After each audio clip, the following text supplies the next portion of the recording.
työ on ollut matka. Minä olen tehnyt niistä minun toiveista sen tuulen.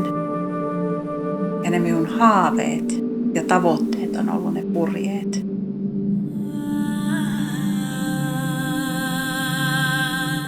Se elämän suola on niitä pakertamisen hikipisaroita tuossa otsalla.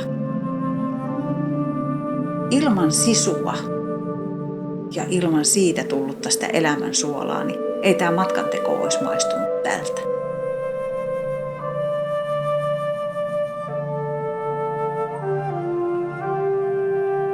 Oikeasti se on aika ihanaa, koska voi lukea oman elämänsä tarinaa niistä kuvista, mitä on maailmassa.